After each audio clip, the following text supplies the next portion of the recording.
It's the morning after the Super Bowl, and we're coming to you with a special edition of BV Weekly that's all about the music, Bad Bunny's halftime show, the commercials, Green Day's opening ceremony performance, and more.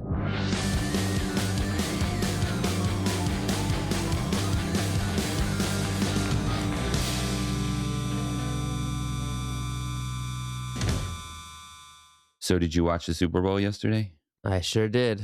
Oh, good, because we're about to talk about that. I did as well.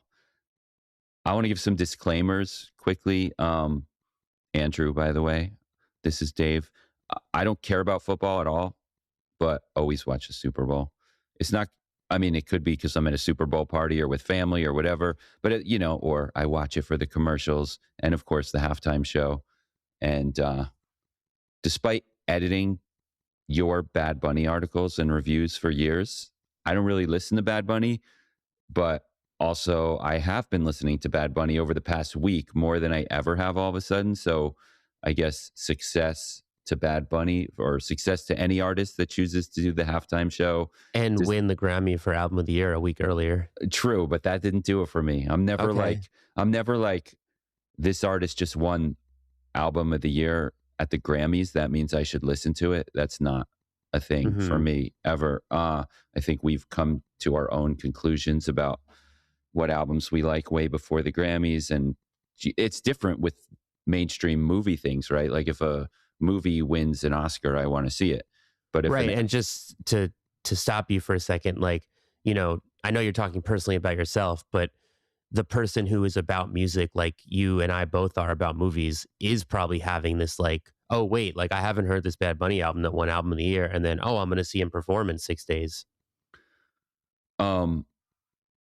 Wait. Like imagine if a movie won an Oscar that you never saw, you'd probably want to see it, and then that person's performing at the Super Bowl, a week later. Oh yeah, you're saying people that aren't like us might come to that conclusion. Oh, right. Yeah, no, for sure. I guess there's people that look at the Grammys in that way. But but leading up to the Super Bowl, I don't know. I mean, my kids have also been putting on Bad Bunny a lot lately, so it's working there. They end up knowing more of the songs that he played at the halftime show than I even realized. So it's like, and they were also happy the Toad made an appearance in the video. Yes. Do you know the Toad? Yes. Yeah, of course. It's it's an endangered toad that's native to Puerto Rico, and Bad Bunny has been using it as like kind of a mascot for this new album cycle. Right. So my younger son was wondering like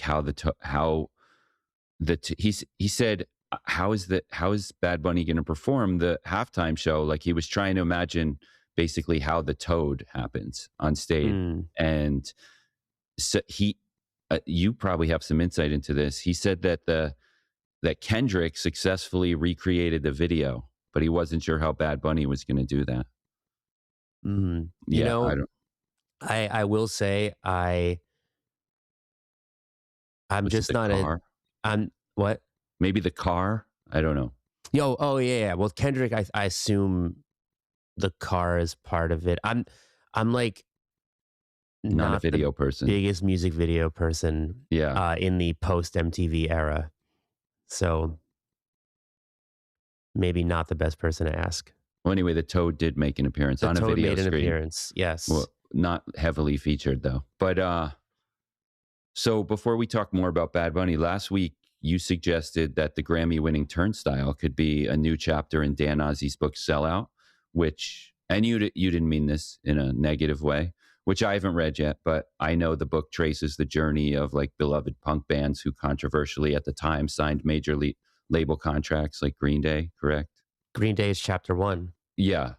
So now, 1 week later, Green Day plays the Super Bowl pre-show, which was like at the Super Bowl, in case anyone was wondering. Like I knew Green Day was playing this thing, I guess, until I finally wanted to watch it and figure out how to watch it.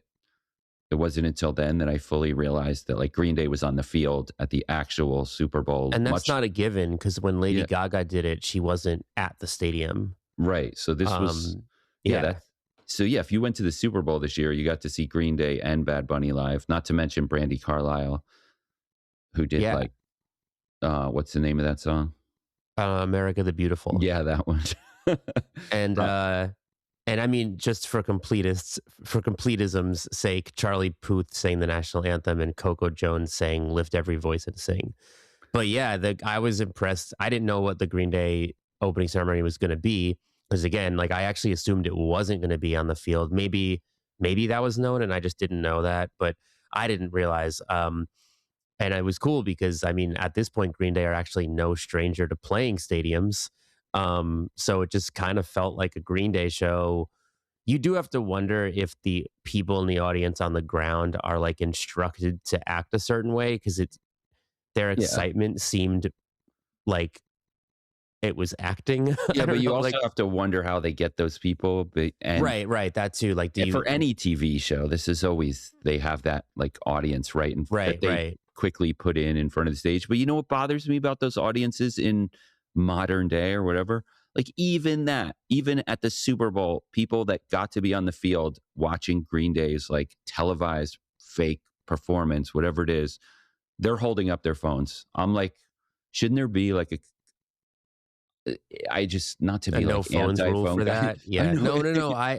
I'm not like a, I don't want to get like okay boomered or like, whatever, like, get called an unk or something for this. But like I am starting to feel like the phones thing is getting like a little out of hand. Like, take a video when you're at the show, but it's starting to get like, you know, people are going to watch live videos of like things from like the 2000s and earlier and be like, "Oh wow, look at the crowds with no phones." Like it's going to be a novelty to anyway, let's not, we're getting Yeah. Anyway, it makes them okay seem boomered. less like But it actors. does it does, yeah. It, uh, it just, yeah, it doesn't seem the place. But I agree. But everyone's sitting in the stands who no, the got to see that. stands can do their phones actually. If No, people I'm in the just saying that. stands were holding up their phones, I wouldn't have been thinking it. It's just like those people that got to be walked Yeah, of onto the course. field. I'm not saying that. I'm saying I don't know how the people on the ground got there. Like I don't know if they're huge Green Day fans or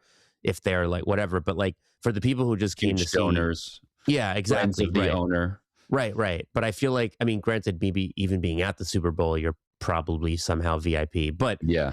to the people in the stands who weren't necessarily like, there to hold up their big blow up Green Day hand grenade hearts, got to see Green Day rock out. Again, we don't know what it sounds like actually in person because you do have to wonder like how much music is actually being played live, like because these types of events often stuff is mimed and I don't know. I mean, maybe they were live. I mean, they looked live, but that was really cool. I thought, and like we'll get into what everybody really wants to hear about for Green Day set, which is the lack of politics. But before that, I mean, Well, I thought it was cool to see Green Day rock out in a stadium, which again I've seen them do in person at stadiums, and it's cool. And the thing that I keep thinking about this band in particular, as we kind of watch them elevate to like one of the biggest rock bands of the last 35 years, consistently, like I'll never fully get to see it this way because of my age and like I feel like Green Day is my band and now that I am Unk, I do wonder like if now I understand how boomers felt about bands like the Rolling Stones and stuff like that in the 90s like when that stuff was classic rock and like it just seemed like part of history already but like to me it always was but obviously to like my parents generation and stuff like that like people actually did live that stuff but to me, I just keep thinking like Green Day are the new Rolling Stones. Like here's a band that got famous 30 plus years ago, formed 40 years ago, and they're just rocking out on the biggest stage in the world. And this in is their like hometown. in their hometown. And this is like when, the Who played the Super Bowl or like, I forget if the Stones must have played, but like this is what it would have been like for the Stones or the Who or any of those like massive arena rock bands, stadium rock bands to play an event like this, like when I was a kid. And so now I'm thinking like, you talk like your kids age, like watching Green Day, like I don't know if they told you what they thought. I'd be curious to interview them. But like I'm like, yeah, this is like a legacy classic rock band rocking out on one of the biggest stages in the world. And it's still crazy to think because I still feel like Green Day is a punk band. I still feel like they're my band, my generation's band. So yeah, it's just kind of it's like the feeling. There's an interesting mix of feelings going on about it, but all positive. But somebody tweeted that they are the only band to have played 924 Gilman and the Super Bowl. Yeah, which is like, I saw that tweet too, and like I did love it, but at the same time, like, I mean, how many things can you at this point say Green Day are the only band to have played 924 Gilman and this? You know, like it's a little old news, I guess, but yeah, I mean, there's yeah, no, for sure. I mean, it's a good sentiment, and it is crazy, and I mean, they did. I thought they sounded amazing. Like that was another feeling I was having watching them. I'm like, I don't know. I have this kind of warm feeling inside because I'm like, I just feel like, again, like this is a band that when I was a kid still felt like, even though they were massive, still felt somewhat alternative, still felt like it wasn't for everyone. And I understood it. And I was friends with the other people who understood it and always had something immediately in common with anybody, you know, like that's the thing about punk is that just like it feels like a club that you're immediately part of as soon as you meet somebody else into it. You have all this stuff in common. You know, you're just like immediately different than the people who like just throw on pop radio. And to see like them get on this massive stage and play punk songs, I just felt like, hey, like, you know, this is a big win. Yeah, not to be too cynical about it, but I also felt like they were kind of not as popular as you would think you needed to be that band. So on one hand, and nobody is like as big as the Super Bowl, but they almost felt like the Super Bowl was doing them a favor by letting them play, because how many people were being like reintroduced to Green Day or like, oh yeah, I remember Green Day. But like in this way, this is why I say cynical. I see the industry like needing to invest in certain bands. So it's like, if we can get Green Day on the Super Bowl, that ensures like a bunch more years of stadium concerts. So yeah, I was thinking of it in that kind of context. For sure. And again, like they're fresh off headlining Coachella. It definitely feels like everything you just said. I mean, again, it's hard to frame it not cynically, but like I think it's all good points. And because I'm like, of their generation, the only bands I can think of, rock bands that could be on their level would be like Foo Fighters and Red Hot Chili Peppers, right? Like, I mean, not even Pearl Jam.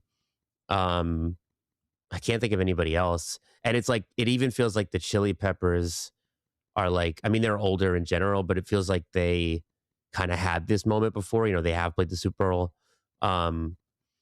And yeah, I don't know, Green Day and Foo Fighters maybe.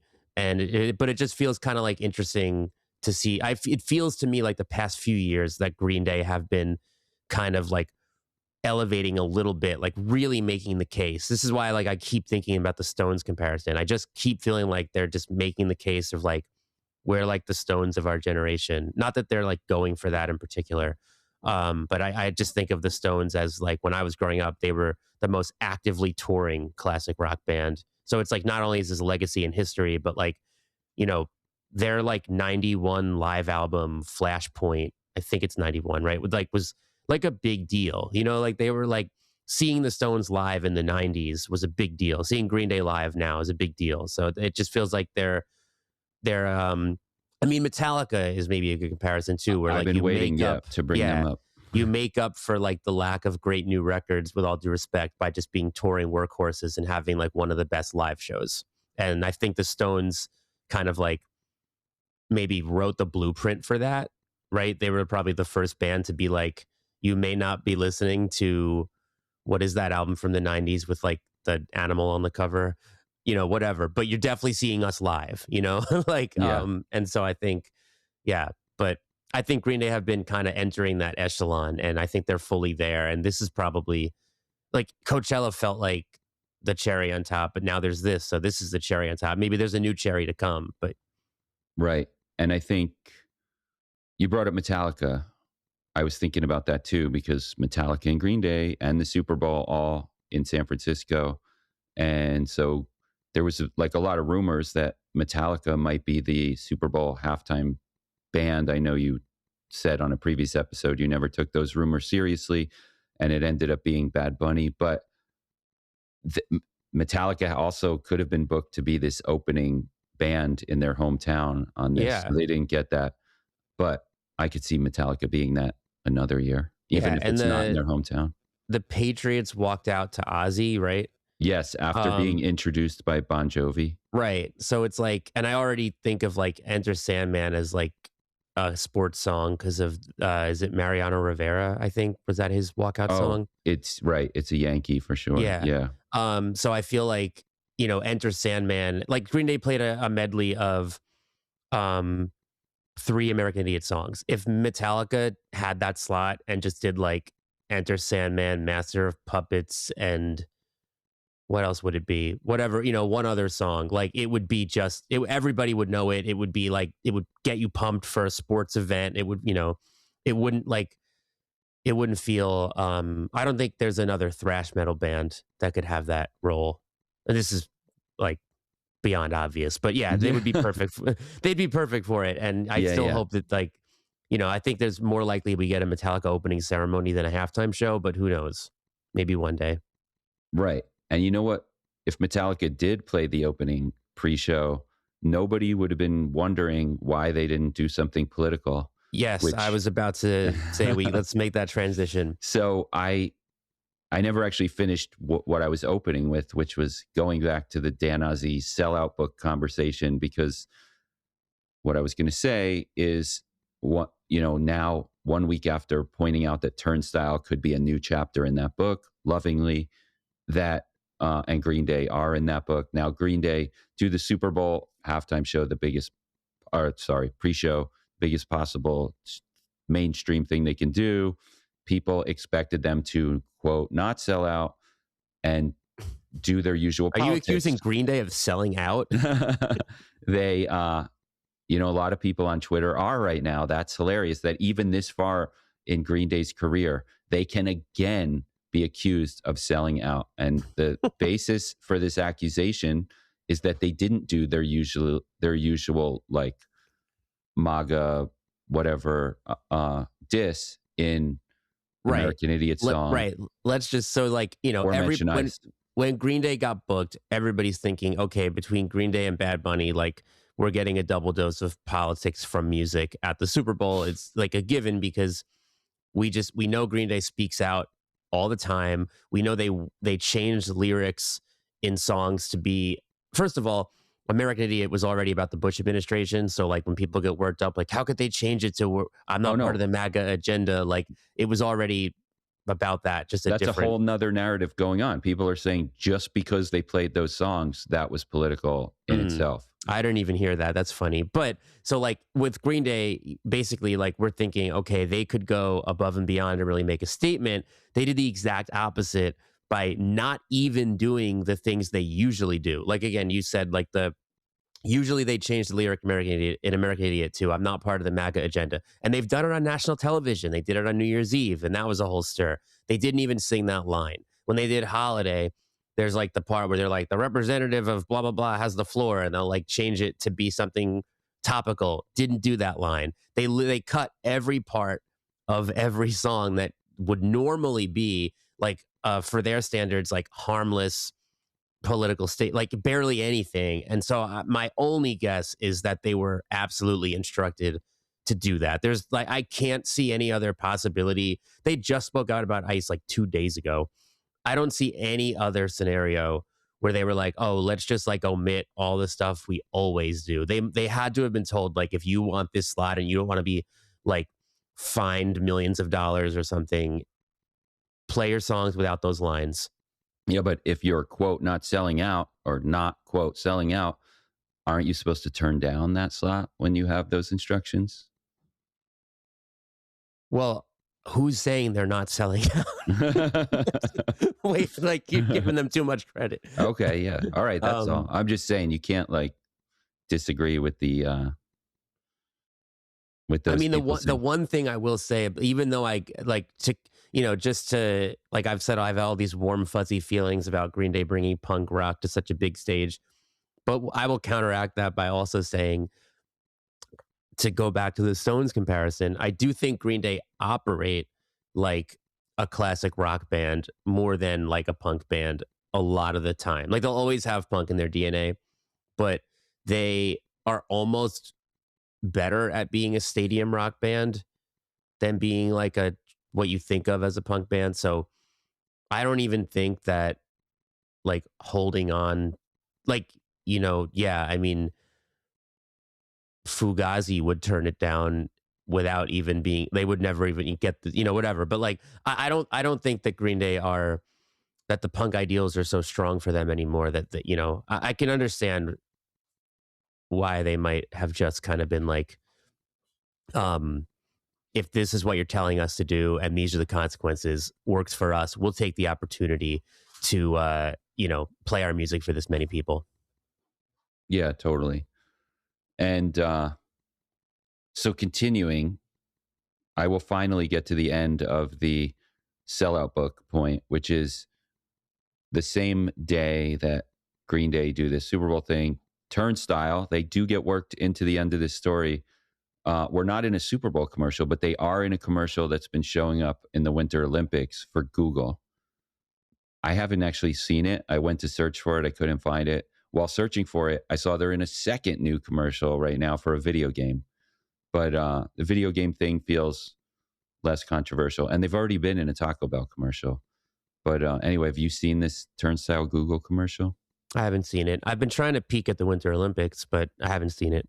Well, I feel like it's still a little under the radar because even like searching, usually when a beloved band is in like a tech company commercial, something like that, you're going to start to see discourse. I think we're not there yet. So stay tuned. This may just be beginning. Let's talk about some other commercials.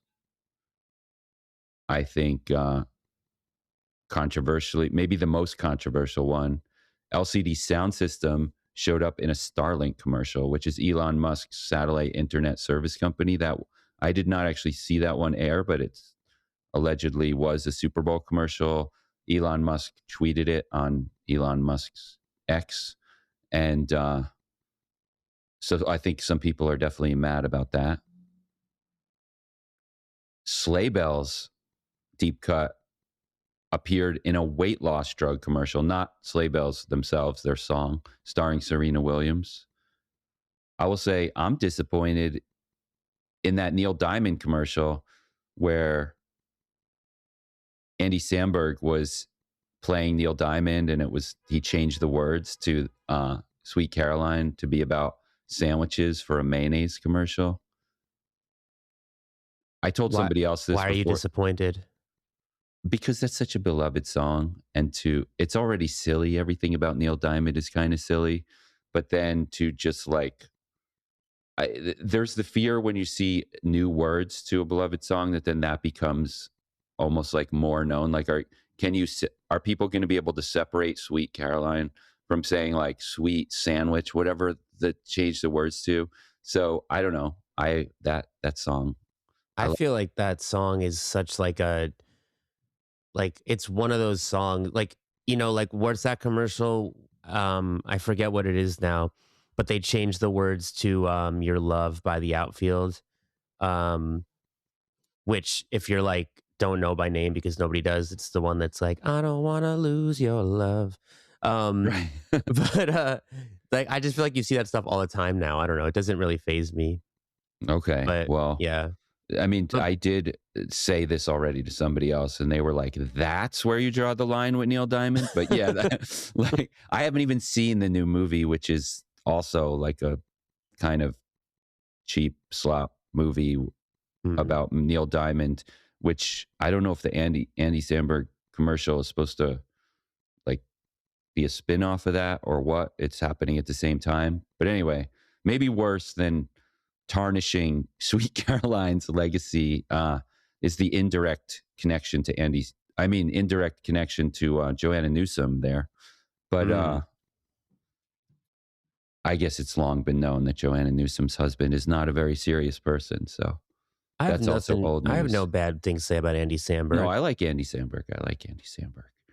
But when you think of Joanna Newsom's high art, it's sometimes funny to think of the silliness of her husband. Hmm. He wasn't the only SNL cast member in a commercial. Michael Che and Colin Jost were in like a DraftKings ad, which if I'm going to be negative about, it's just that I'm kind of like feeling like Tipper Gore in that there's too much gambling being promoted during professional sports these days. And it just feels like we're raising a whole generation of kids to be gambling addicts. It is crazy to me how it's just like part of it now. Like Yeah. every sports game is just like there's like a actual segment worked into the the broadcast of just like gambling odds. Yeah. Like normal, like regular season games, Right. not even Super Bowl. Yeah, it is kind of surprising to me, but And it's yeah. usually SpawnCon too, right? Like it's sponsored by DraftKings or whoever. Yeah, But Fanatic Sportsbook or DraftKings or it's all just like these are like major companies and they're all just like working directly with, the sports associations, I think. it wasn't music related, but the Goodwill Duncan ad featuring putting together all these iconic 80s and 90s sitcom actors in their sitcom roles was pretty amazing. There was the Lady Gaga doing the Mr. Rogers theme commercial, and then actual huge musicians who appeared in Super Bowl commercials included Bon Jovi. So even him introducing Patriots almost feels like SpawnCon in retrospect, because then he was in a commercial. But then there was also it was Bon Jovi. Cat's Eye was in the same commercial as Bon Jovi. Benson Boone and Ben Stiller. It was pretty funny. Post Malone, Addison Rae, Sabrina Carpenter, Chris Stapleton, Charlie XCX, Backstreet Boys, MGK. These The are all Backstreet Boys ad I've seen a bunch lately. That was I didn't see all the commercials, but that one's been like that was on the air for a bit. Oh, I'm sure a lot of them probably are, but I said this to you off air, but like and I think I saw an article about this recently, so I'll just say it here though. I'm disappointed that like pretty much all the Super Bowl ads air before the game. They're online before the game. It used to be like the element of surprise of seeing this thing that's never been seen before. And then also just like, as a Brooklyn vegan person, like from a live blogging point of view, there's just no need anymore to tune into what the commercials are because anytime you see a crazy cameo, it was already on YouTube 6 days ago. right. So I think that it's gone. I think it loses the impact, but I hear you. yeah. For Backstreet Boys, it was a big Super Bowl because they're in that one commercial that I'm referencing, but they also were the song for like that Coinbase karaoke commercial, which aired right after the weird. Dunkin' commercial, right? Because I didn't know if it was like a continuation of the Dunkin' commercial, and during it, I was like, "This is a very long Backstreet Boys karaoke for." I guess I got to see how this ends, and it just kept going, and then like the last word on the screen is that crypto company. So anyway, so what do you say we talk about Bad Bunny? Yeah, let's do it. Okay, so people are out there saying this is one of the best Super Bowl halftime shows since Prince nearly 20 years ago. And I feel like a lot lately, I've been like I thought the Kendrick one was amazing. So Wait, it's like Prince was 20 years ago? it was 19 years ago. That's crazy. Yeah.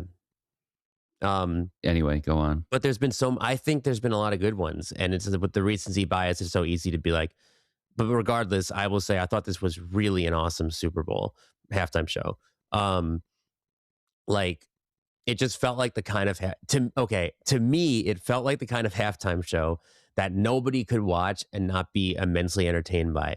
Of course, we know that's not exactly the truth because we at least know that people who claim to watch it scheduled social media claiming to watch it and then immediately like shitting on it to be on brand.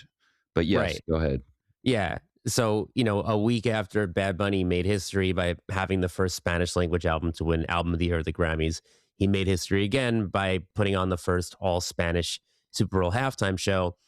Even the words he said in between songs for like 99% of the time that he was speaking, which is a small amount because he said like a couple English words, but most of them were in Spanish. And, you know, if there were maybe people on Twitter mentioning this, like, yeah, there was no simple way to turn on like translated subtitles. So if you don't speak Spanish, then you didn't know what he was saying, and you definitely didn't know. Well, you could figure out what he was singing by going to the lyrics and Google translating the lyrics. But if when he spoke, you have no idea what he said. Just like when he gave his acceptance speech at the Grammys, and also, you know, for those feeling left out, well, that's how non-English speakers feel all the time. So, like, it's hard to sympathize, I think. But the show was amazing. It was colorful, eventful, powerful. It was an ode to Puerto Rico and to Puerto Rican culture with so many Easter eggs, like the fields of sugarcane, dancers dressed as sugarcane, Bad Bunny walking past some older men playing dominoes, and there were Coco Frio and Piragua stands and carts, and like there was the Puerto Rican flag scene. There was, I mean, when he played Al Apagón, which is the song where he talks about the electrical outages in Puerto Rico, and he like staged electrical outages on stage. It was like there were just all these moments that were sort of these like Easter eggs, these head nods to the number 64 on his jersey referenced the number of people the government was initially reporting died in hurricane, which ended up being very, very untrue. So that was another one. Oh, I didn't even catch that one, honestly. Yeah. And then it wasn't just references to Puerto Rico, the island, but also, Puerto Rican culture is especially big in New York, Nueva York, and there were references to that too. Like there was La Marqueta, which now is actually a place in Harlem, but was initially like kind of an unofficial network of pushcart vendors that became a hub for Latino immigrants in Harlem. And there were awesome cameos, including from Cardi B, who did not perform with him, despite they have that song. I love it. I like it, which was like probably one of Bad Bunny's breakthroughs in the English speaking music audience's world. But she was just there dancing with like Karol G, young Miko, Pedro Pascal, Jessica Alba. But the cameo that was especially cool for New Yorkers and Puerto Ricans in New York was Toñita, who owns the iconic Puerto Rican social club in Williamsburg in Brooklyn called Toñita's. That was incredible to see. And then he had guests. He had Lady Gaga doing a salsa version of Die With a Smile with Bad Bunny's band. He had Ricky Martin. I think to a lot of the English-speaking United States music world, Ricky Martin like can be a has-been maybe, but he's such a legend. I didn't recognize him at first. Okay, I definitely someone did I was with was like, we were like, wait, who's that? Oh, Ricky Martin, which was like this, whoa, to your point a little bit. Yeah. And so, right. So I think like he's a little like, he's almost like the Backstreet Boys in that way to some people, but he paved the way for Puerto Rican music to blow up outside of Puerto Rico. I'm sure Bad Bunny wouldn't be able to do what he's doing without the influence of someone like Ricky Martin and like, these Spanglish hits like Livin' La Vida Loca. Like now Bad Bunny could come with 100% Spanish language songs and become like that couldn't have happened in the era of, Ricky Martin and Shakira, who I guess we should say too that Bad Bunny made his Super Bowl debut at Shakira and Jennifer Lopez's halftime show back in 2020. So, people like Shakira and Ricky Martin helped kind of like bring Latin pop music into English language pop music. And then now stars like Bad Bunny don't even have to sing in English. And it just feels like, it was a really, I think, important thing to have Ricky Martin there. Kind of this, this baton passing, acknowledging the importance, the influence moment. He looked good. What'd you say? He looked good. He looked great. Unlike the Backstreet Boys, he is not currently in residency at the Sphere or in 2 Super Bowl commercials. But yeah, go ahead. He probably could be though. But again, so and this is all built up to get to, like we said with Green Day, everybody's kind of wondering, is Bad Bunny going to make a political statement during the halftime show? And this is especially because Bad Bunny previously said that he was going to refrain from playing concerts in the United States because, quote, ICE could be outside my concert. And as soon as he was announced for the Super Bowl, people are wondering. And then now in the month since then, all the talk about what ICE is doing has really ramped up. And obviously what they've been doing has gotten worse, only worse. And then Bad Bunny spoke so much about it at the Grammys. So we're all kind of wondering what he's going to do. And again, I also have to wonder, was he told not to do anything antagonistic? Who knows? I think similar to Kendrick, Bad Bunny's performance was extremely political in very subtle ways. And I think it was political. I think it put, like the quote he had on screen, the only thing, I'm going to butcher, now I'm butchering this because I'm not reading it. The only thing more powerful than hate is love. Bad Bunny came at this with positivity. He celebrated Puerto Rican culture. The subtext was there. The implications were like, that his culture is being attacked, and that, but he wasn't fighting back. He was celebrating. And he said at the end, God bless America. And then he named all of the countries in the Americas, including the United States, including Canada, including all the Latin American countries. And then he held up a football. It said, "Together we are America." And then he spiked it. And, of course, it's riling up the right wing or whatever, but like, he didn't do anything antagonistic. He was celebrating. He was saying, God bless all of the Americas. The implication is, of course, that it's the United States right wing people who are excluding all the other Americas. But Bad Bunny did the opposite. He was inclusive. And so to get riled up about him being positive and inclusive, like, it's kind of like the joke's on you. So It that was really amazing. feels like the joke is on you after this halftime show. I might just live in a bubble, but just all the right-wing tweets that immediately went out, the second he finished playing, they just felt so phony, so forced, so pre-planned. And it's like, did you even watch it? It's like, how do you not just, it was just entertaining TV, no matter who you are. And to pretend otherwise, and to just not have felt like good during it is just it's sad. Yeah, totally. And that's the other thing too, is like, we're talking about the Easter eggs, but even if you weren't paying attention to the Easter eggs or catching them or caring about them, it was just such a vivid, like, over the top sensory overload experience. So much visual stuff to watch. It also just felt like, it felt very musical too. Like, again, we do wonder how much of these shows are actually being performed versus pre-recorded. First of all, you could tell he wasn't lip syncing. Unlike Kid Rock, I didn't bother to watch Kid Rock's counter programming, but I heard it was lip synced, whatever. You could tell he was singing, especially because there were moments when he like pushed his voice to more of a shout, and it was like clearly just spontaneous. But also, it just felt. I never felt like I was watching fake televised music. It felt very musical to me.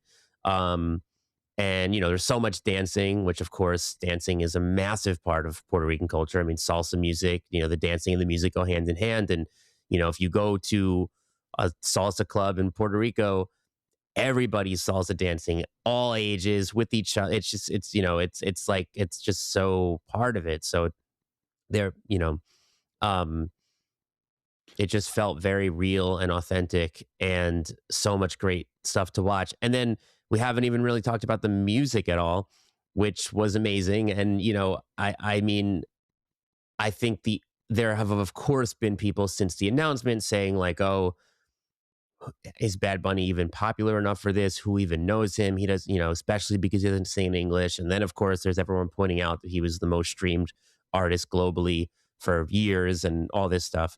But it just felt like all hits. And, again, maybe I live in a bubble too, where Bad Bunny songs are songs I know. And, there are probably like really, really famous songs that I don't know that someone else would be like, of course, these are all hits. So I don't mean to, if you haven't heard the songs, you haven't heard the songs. But he opens with Titi Me Pregunto, and it's just like, okay, yeah, like best song in the world, off to an amazing start. And he just keeps going through so many good ones. Like, I mean, of course, well, my Spanish isn't amazing, but Baile Inolvidable from the new record, I mean, such a highlight, amazing. Yo Perio Sola, so good. It just like when he sampled Gasolina, a nod to Daddy Yankee, another Puerto Rican, like, legend, road paver, trailblazer. It felt like it was just like a huge party. And it just felt like every song was amazing. And yeah, I loved it. How surprised were you to see Lady Gaga show up? Yeah, I didn't expect that, but I did like that at least she did a salsa version of the song because it made it, like, I don't know, maybe there's some level of, okay, if I include an English singer, someone that English speaking audiences are already familiar with, like maybe it helps in some way. Maybe it's like a cosign or just like a, kind of throwing a bone or whatever. But at least she made the song a salsa song. She had Bad Bunny's band with her. So And I thought by it was really the song, respectful of the. yeah, we're talking about Die with a Smile, which is, is it her most recent hit? Do you think that's why they went with it? But also, Well, it's not her most recent hit. It's with Bruno Mars. Yeah. And thank God that we didn't have to see him after, oh, well, whatever. Maybe some people feel different, but we had enough of him at the Grammys. I thought so. Has he done the Super Bowl yet? Yeah, he was there with Coldplay, right? Okay. And anyway, probably more than once. But anyway, yeah. Was that Lady choice? Gaga is also a frequent Super Bowl person. We've already talked about her more than once, and not even about her Bad Bunny appearance on this episode. So, was she? Was that a weird choice to do a song that is like kind of as known as a Bruno Mars song as it is a Lady Gaga song? I don't know if it was weird. I mean, it's my least favorite song on Mayhem, and it's the last track, so I just usually stop the album before it plays. But also, I don't know if you can hear this, but if you hear a power saw in the background, there's some work being done around me. But if you can't, then ignore me saying this. But yeah, I don't know. I don't really like that song. I think it's not indicative of why Mayhem is amazing, but I liked her performance. I thought it was cool. It fit well with what was happening, I thought. And again, I don't want to give any validation to people who feel like Bad Bunny needs to do anything to, like, if such a theme of what he does all the time at the Grammys, in his regular music, at this performance, is not appeasing the English speaking audience. But, if you were at all, what do you call it? Like, if you at all needed some kind of bridge, I thought it was nice. So there's been lots of commentary online in real time, mostly. And since then, which, was just last night, we're recording. So did you want to go through some of that? Yeah, well, my favorite comment came from Kacey Musgraves, especially because since there was this push by the right wing to be like, this is not what America's about. So first of all, whatever, what was Turning Point, Charlie Kirk's thing, like had their counter programming halftime show with Kid Rock and country singers that I have not heard of. And I briefly skimmed like the Rolling Stone article. There was, I think, one saying about like, it was some like anti-trans, anti-cancel culture song. Yeah. But Donald Trump, who theoretically would be watching that, didn't even watch because he watched Bad Bunny, clearly because he posted on Truth Social a paragraph about why it was so bad. And but I do think stereotypically the country music world is where you're going to find a lot of pushback to the Super Bowl having so much hip hop lately, now having reggaeton and Latin trap and a singer not speaking English. You're going to get a lot of people who are on the right wing and upset about this pushing for Morgan Wallen or somebody like that. So for Kacey Musgraves, who obviously is extremely liberal, but still for Kacey Musgraves to be a country singer and come out there with the tweet, that made me feel more proudly American than anything Kid Rock has ever done. Awesome. Ben Stiller, who you mentioned, replied yes to it. And Zach Bryan, who's also a country singer, who also recently released a song where he talks negatively about ICE. Who also has a very, very popular song with Kacey Musgraves. Yeah, and is probably as popular probably as Morgan Wallen. It's like, as far as like if Zach Bryan was to play the halftime show, I think he'd be popular enough. So he actually played the Friday night, not halftime show, the Madden Bowl, which was also in San Francisco and part of the Super Bowl weekend thing. But yeah, not the actual halftime show, but he was still part of the Super Bowl. He was a last minute replacement for Luke Combs, not to be confused with Luke Bryan, not to be confused with Zach Bryan, who was the person who played it on a bill that also included Teddy Swims, who, speaking of confusing people, Trevor Noah joked at the Grammys could unlock the similarly face tattooed Jelly Roll's phone. Post Malone could not be reached for comment. The show also featured Gavin Adcock, who Zach Bryan famously fought in a viral video recorded backstage at a fest or something recently. No word on whether they ran into each other. Anyway, Zach played a much longer than halftime show. He played a 15-song set, including with guest 49ers football player Christian McCaffrey joined him on piano for revival in the encore. Anyway, so Zach Bryan, big part of Super Bowl weekend. Also, back to what you were trying to say, posted on Instagram. A picture of somebody holding their hand up to block Bad Bunny on TV while they watched Kid Rock on their phone. And he wrote what Kid Rock actually thinks is happening across America. And I dug deeper into that. The person who was holding their phone was also mocking the idea of that in their video and knew Zach Bryan. Ended up getting tons of backlash because Zach ended up sending them his way. So then Zach posted another Instagram that was like, this guy is actually cool. He and I watched Bad Bunny together. So Zach even doubled down on watching Bad Bunny. And it's just like a week or two ago on this podcast, I said that I can feel embarrassed that I love Zach Bryan so much. But like here, I mean, this guy is constantly giving us reasons to not be embarrassed to love him. And he's just not afraid, despite being like one of the biggest country singers in the world, to just be kind of awesome and normal and not pretend like Kid Rock halftime show is more appealing than Bad Bunny's. But going on.